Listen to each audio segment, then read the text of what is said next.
Going live. Hey, Philippe, how you doing? Welcome back, man.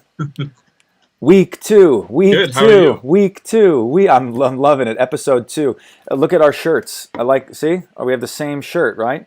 I I know, right? We're yeah, Thank we're matching today. thank you for sending me. This is my Yeah. Inlay Brain Institute. Tell us a little bit more about the Brain Institute before we jump into this week's topic, and how you came to create it and what it means, other than having a super cool T-shirt that my dad, my sister, and I wear now. Yeah. So I created this institute back about 3 years ago when I was in private practice as an epilepsy specialist, and a lot of the people that I was seeing with neurological disorders, a lot of it was due to the impact that chronic medical disorders was having on their brain. Even the healing. Typically in medicine, you're just giving pills. Mm. And your brain really responds to what you eat and as well as to exercise and doing other things like minimizing stress, getting enough sleep. And that stuff wasn't the focus of what we were doing in traditional practice. And so I Mm. created the Inlay Brain Fit Institute as a health and wellness company for people with neurological disorders, Wow. where I was then creating personalized exercise programs, doing nutrition counseling for patients based on their medical and neurological needs. Mm. At the time, I had right next to my office, I had a health spa facility and had worked it out with them where my patients can go and Wow. implement my exercise program right there, sort of underneath my direct and indirect supervision. And so it was really great. It was really giving them a much fuller picture in terms of the things that impact their brain health, their neurological health, and what they can do to really heal their brains. Yeah, I think that's the most exciting part of that for me is like, we talk a lot about prevention is always kind of spoken about, ex post, right? And so it's like treat when something happens. And I like what you're doing, Yep. which is taking that down to treating maybe preventative measures for people with neurological disorders. And I think what we're doing right now really is I don't think I have a neurological disorder yet. People who know me may differ, may say different. But right now, taking it down to somebody who's maybe just got some, low level anxiety, or like me, feels a little bit maybe overworked or stressed. To use some of those tools outside of the, hey, by the way, Adam, just breathe, man. Don't forget to meditate. I'm like, yeah, I got that one. I read Eat, Pray, Love. Can I get a little bit more in depth here? And so I think some of the things that you'll talk about are pretty intense and really needed. Yeah, and look, the funny thing is that when you poll healthcare providers, they tend to treat themselves and treat their illnesses very different than they do for their patients, Right. right? I mean, we've got pressures from pharmaceutical companies, obviously lawyers, the hospitals to do certain things, and patients have certain expectations of what they want, right? They want, a lot of times they want the pills, they want the surgeries, but doctors make very different choices for themselves, Yeah. and so and starting to implement some of that wisdom to patients, like, look, a lot of the healing power is within you, right? A Yeah. lot of the preventative power is within you. Well, I talk about doing that. um Talk about doing that for the brain. I mean, this people could get on board with. Be like, okay, I can get on board yeah. with that. It's one thing for you to tell me the power to heal your kidney is within you. It's like, well, I don't know about that. But all right, Yeah. let's jump in. Let's jump in. This is going to be great. So, Yeah. as you'll see, I have a little Florida Gators here. Drink. There's a liquid in here. Today's topic is your brain on alcohol, and growing up, you'll hear varying reports on hey, the Italians, one glass a day is good for you. Don't forget to have that one glass of wine. Obviously, to the negatives of operating heavy machinery. This could just be Mio. It could just be water with Mio. That's all I'm saying. Or maybe not. So where do we kick off with your brain on alcohol? Like, what actually happens? We mentioned the four parts of the brain last week, right? Can you just review those parts, and then where does alcohol, does it go to all four? Is it just like attacking all four, or does it really affect one of them? Or can you just walk me through again, where are we when that first sweet touch of alcohol hits our lips? Not for everybody, of course, but just in general. Yeah, so I'll tell you a little story. So a few years ago, I'm out at like a lounge or club, Mhm. and a few feet away, this woman is dancing, keeping like a nice little two-step. She's got a drink in her hand, Then all of a sudden she takes a couple of those drinks and her nice little two-step gets real uncoordinated, right? Right. She gets real kind of spastic. And we've got a word for that in neurology. She became really ataxic. And so the neurology nerd in me was like, oh, there goes her cerebellum. There goes the Purkinje cells in her cerebellum. That's exactly what I've said at a club. I remember saying those exact words at a club. And because the Purkinje cells in your cerebellum, from our last conversation, we talked about how it's responsible for fine motor movements, right? Right. So coordinating those movements. When cops pull you over and they're having you walk that straight line and doing finger tests, they're testing your cerebellum because alcohol impacts your cerebellum first and quickly, especially the Purkinje cells.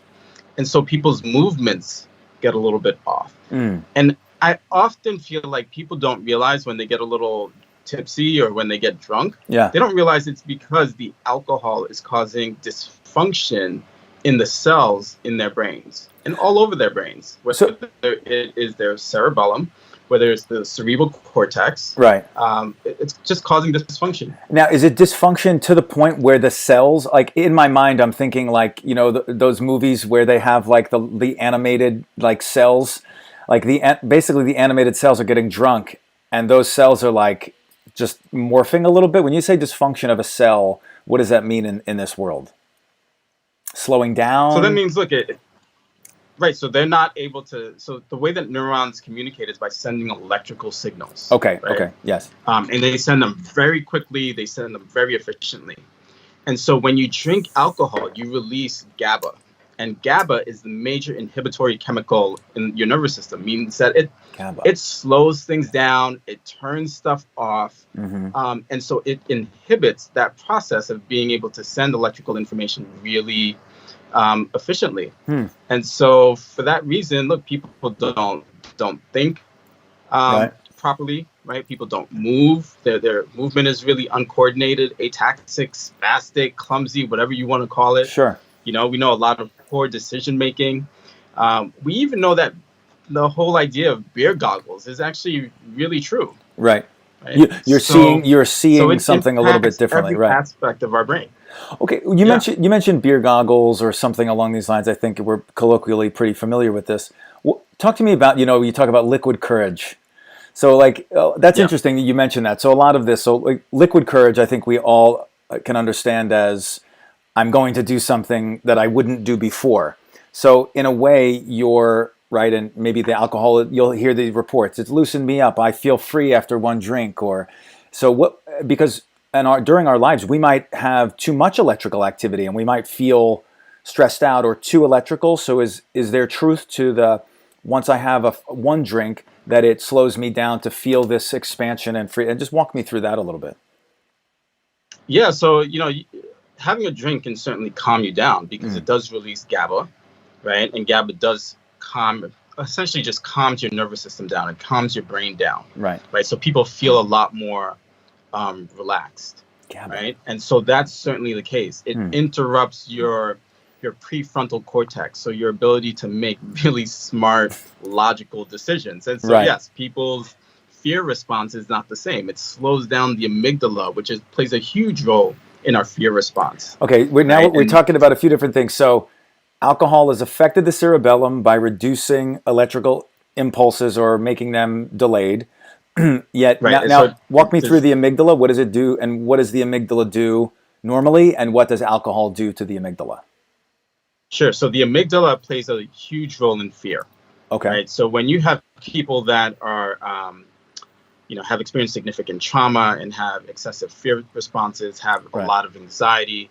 A lot of times it can be due to overstimulation of the amygdala. And the amygdala sends out its connections to places in the brain like the hypothalamus that may play a role in like heart rate, and then also to your prefrontal cortex, which has to do with a lot with logical reasoning and planning your next actions, right? So that way when you are fearful, it's like, okay, I want to avoid that situation. Right. But now you drink alcohol, it calms everything down. Your amygdala is not functioning as well. So you're also masking the amygdala, less fear. Okay, that makes sense. That makes sense. So then it's like, oh yeah, you're not scared of anything, right? Which may not always be a good thing. Right.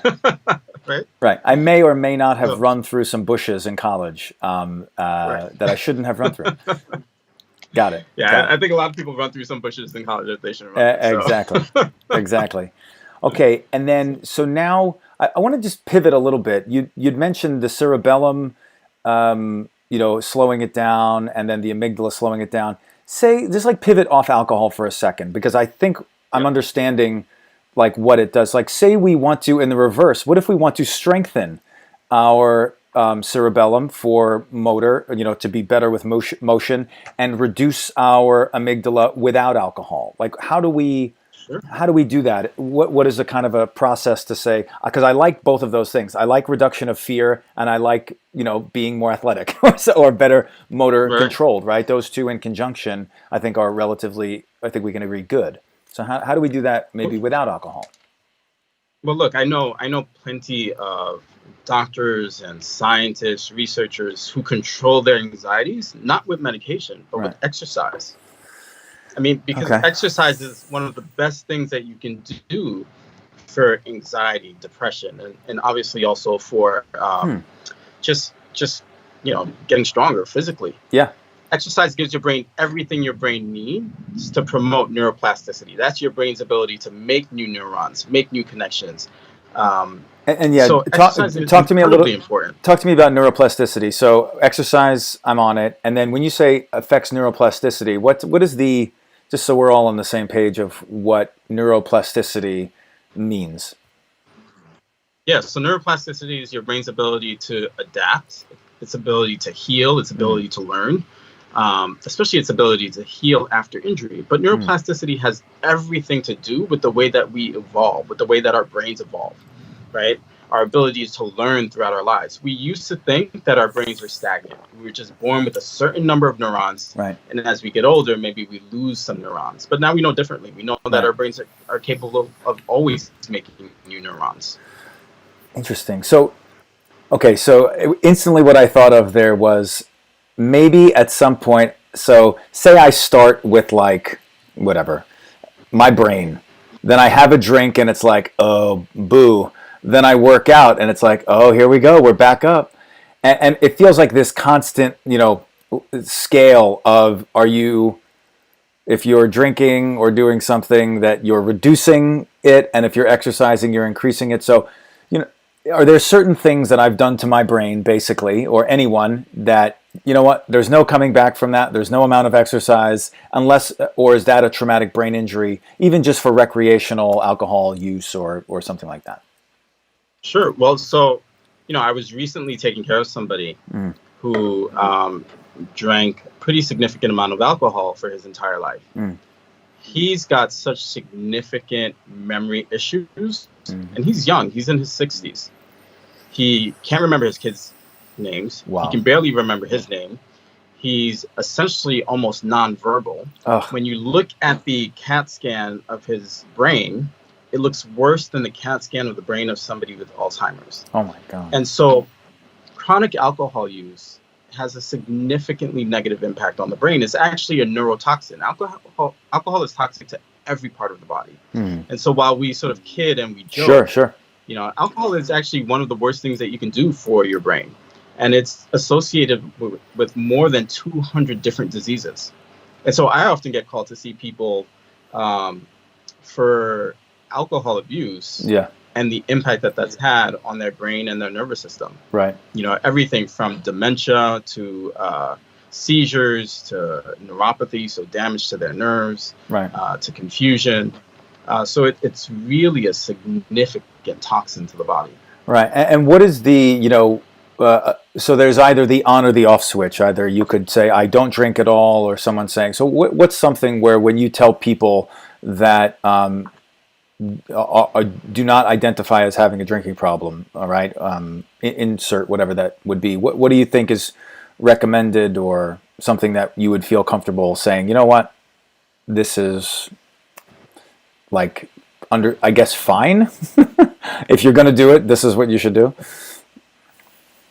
Yeah, ideally, people shouldn't be drinking alcohol, Right. but we don't live in a world of ideals, right? And so it's always incredibly important if you're really trying to influence somebody, influence their behavior, influence their health, that you sort of meet them where they're at, right? Right. So I know that if somebody drinks alcohol all day, every day, telling them to stop drinking is not going to happen. Right.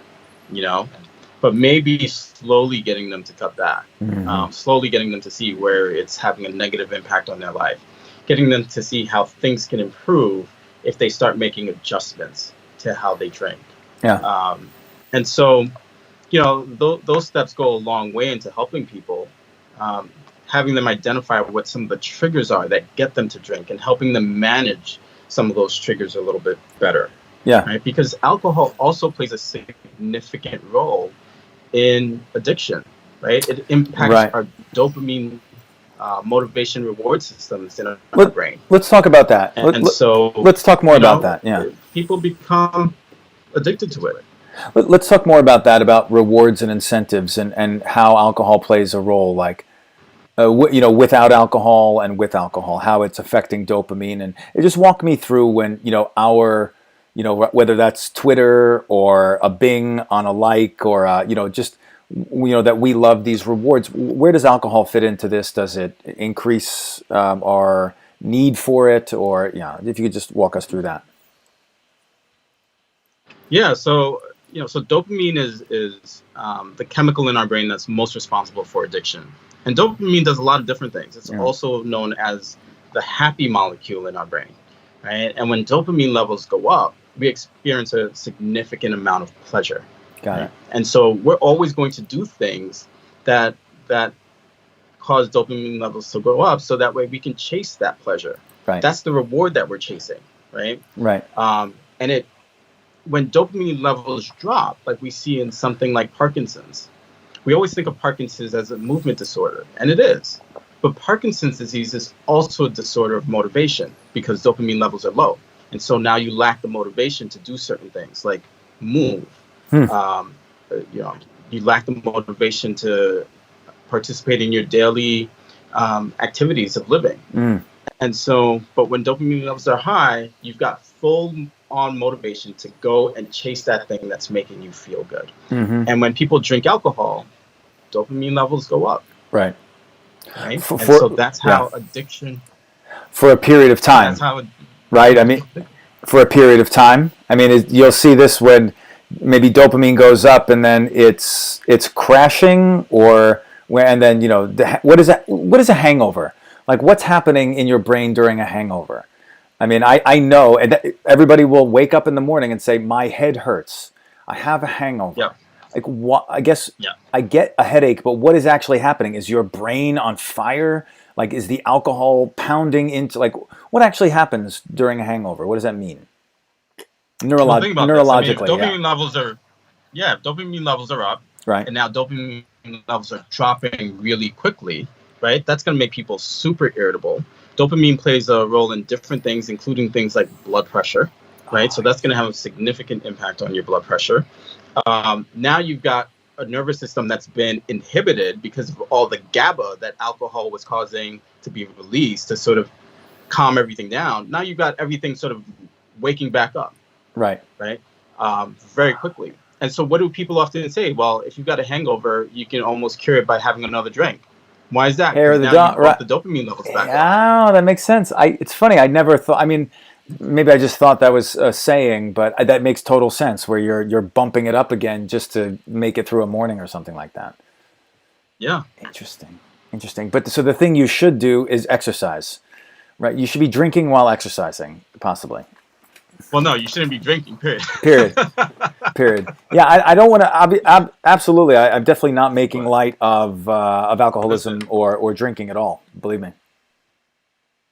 Yeah, I always feel like, look, alcohol is one of the greatest marketing campaigns you'll ever see, at least in this country. Yeah. Right, because we have been brainwashed to have alcohol with everything, right? I mean, if we're celebrating something, you have a drink. If you're down, you have a drink.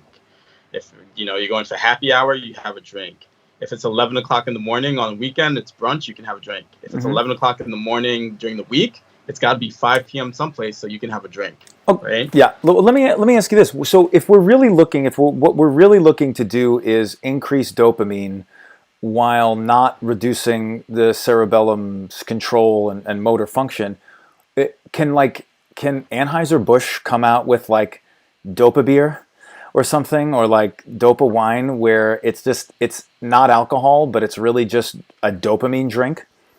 That like I mean, I'm sure that exists somewhere. Somebody's doing that, right? Like literally a drink that just all it does, all its responsibility is dopamine in a can that doesn't have the negative side effects of alcohol. Well, listen, I think you just created a new business, so I want 10%. No, do you know what I mean? I mean, However, something like that. It's got to. yeah, but I want to excuse myself from any lawsuits that come. Right. This is not.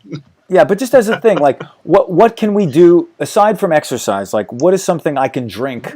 Let's say I'm out. Like personally, this was Mio. This was water with Mio. I find water to be very boring, which is why I do, Mio or sparkling water or something like that. So, Yeah. what's something, exercise I get does dopamine, but what's something that's not alcohol that I can drink that would also give me that dopamine bump?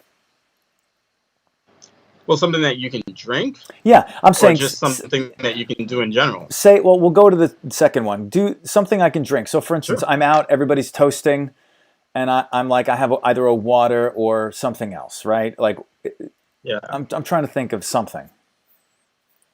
Well, I don't know if I don't know offhand of any other drinks that will increase your dopamine. Yeah. But obviously, drinks that are stimulating Yeah. will give you a little bit of a This is a buzz, this whether would be it's a like an energy drink, Red or, Bull or okay.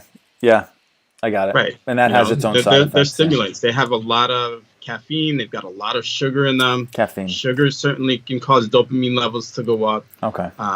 But then you get all the negatives Right? of the sugar. And so people get addicted to sugary things all the time. Right. All right. Sorry. And that has negative consequences. Now, not drinks. What else can I do aside from exercise, or exercise being number one to increase my dopamine levels? Yeah, I think exercise is incredibly important, but people engage in a lot of behaviors that increase dopamine, whether they're healthy or not, right? I mean, we see people become addicted to shopping. We see people become addicted to sex. We see people that become addicted to sports. We even see when people are addicted to substances, that a lot of times the way that they get sort of healthier is by swapping the addictive substance for an addictive behavior that we consider healthier, right? So they might decide, they're just going to work out all the time, or put their energy into their business, or whatever it is. Right. So it's really personal. It's really whatever sort of gets your juices flowing. This, to use my technical terms, a replacement behavior. A replacement behavior. Yeah. I like that. Yeah, it's a replacement behavior. Right. So I'm trying to think now. You're coining a lot of phrases today. I've created a business. To trademark this video. This is being trademarked as we speak. So what is the long-term? Obviously, when you talk about, some people would say, hey, you know what, I like it, Philippe, but I'm having a glass of wine with dinner. I've heard some physicians say that's okay. You should have that. It's good for your heart. Like, so where does that kind of weave in, and why would alcohol be bad for the brain, but maybe good for the heart? Wine in particular. So alcohol and wine are actually not good for the heart, right? Okay. What it is there's a chemical called resveratrol, which you find in grapes as well as other fruits and vegetables. Right. That's a powerful anti-inflammatory and antioxidant. Okay. And so, since wine is made from grapes, they sort of say, wine is good for the heart, but it has nothing to do with the wine itself. Back to your marketing ploy. Yeah, listen, I mean, we've got entire microeconomies based on getting people to behave in certain ways and taking certain things, right? It's interesting how much I'm finding that I thought that your job was going to be like brainy, just like all brain. And it seems to be a lot of behavior.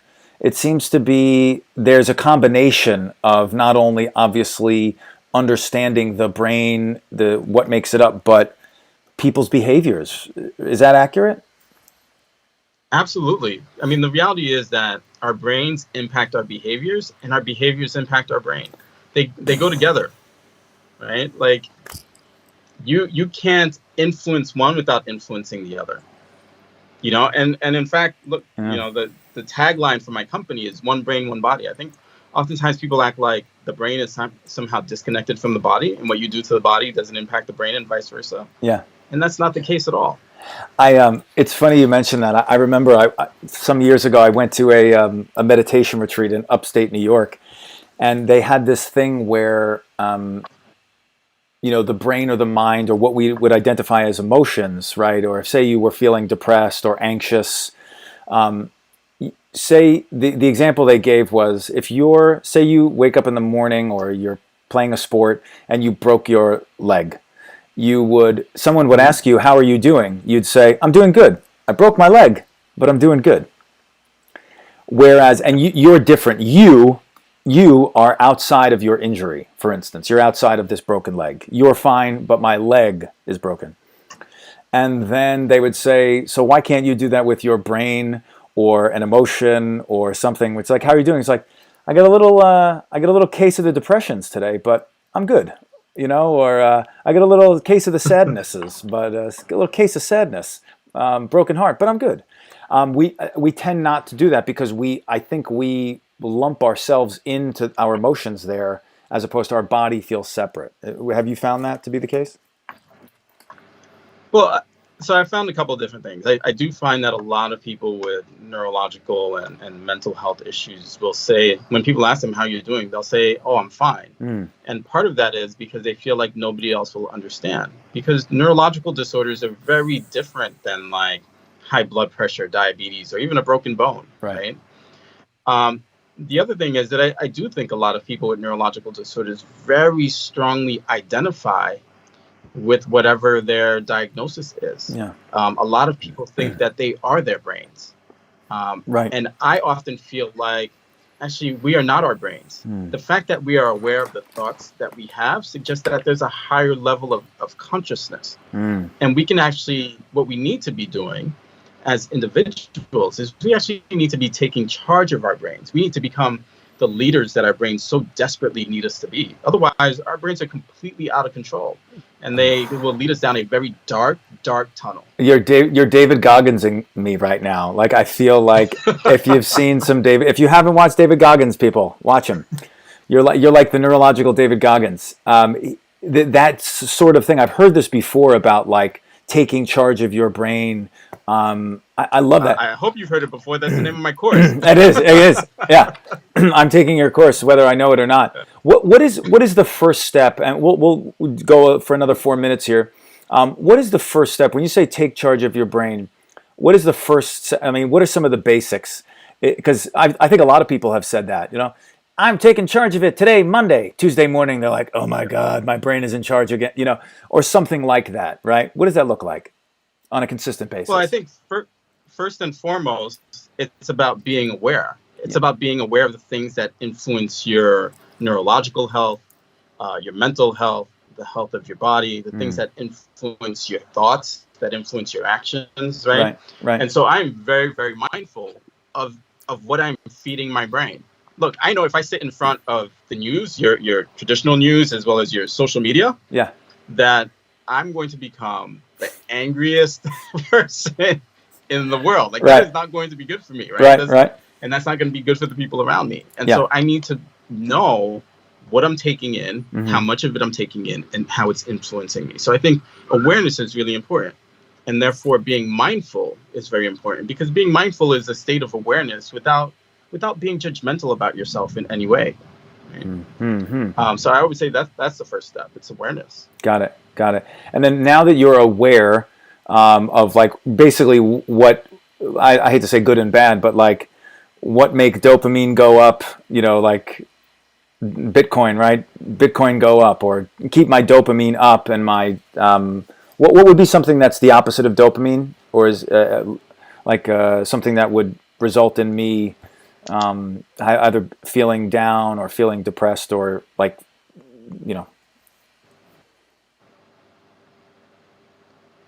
Does that make sense? Sorry. Did I cut out? Can you repeat it? Yeah, you cut out a little bit. Oh, There's okay. a thunderstorm here. Oh, I was saying if your awareness is the first part and making it clear on where I get dopamine from in a healthy way, Yeah. what's like the second step, or what's things that what's the opposite of dopamine basically? Well, I think once you're aware of how things are influencing you, then it becomes about the choices that you make, right? I mean, our lives are essentially based on the series of choices that we make. Mm. And a lot of the choices that we make actually are based on the thoughts that we have. And so you've got to take control of what your thinking is. I think some studies show that human beings have 12,000 to 16,000 thoughts or 60,000 thoughts per day. That's a lot of thoughts that we have. And 90 to 95% of those thoughts are the same exact thoughts we had yesterday. Right? And it's like, is it any wonder why people's lives don't change? Yeah. And then out of all those thoughts, 60 to 70% of them are negative. Yeah. Right? I remember you telling me that statistic, then, right? Yeah. And so then you look at people and you're like, no wonder that a lot of people have lives that they're not happy about. Yeah. And now they're making choices based on these negative thoughts that they're having, which are just repeating over and over. And as they're repeating in their heads over and over, it's actually triggering neuroplasticity. It's making those connections much stronger in the brain. Right. Now you're making choices and taking actions based on negative thoughts. Got it. Yeah, look, that's happened to me. I've definitely had times in my life where I couldn't get out of a cycle after a breakup or after. Oh, we lost him, kids. That was just getting exciting. I was just talking about being in a cycle there after a breakup. Anyway, that was Philippe and I talking a little bit here in episode 2. We love this. We're going to keep it going. So I think that's it. I'm going to sign off here from sunny Florida with my Inlay Brain Fit Institute t-shirt. Have a great night or day. Bye-bye.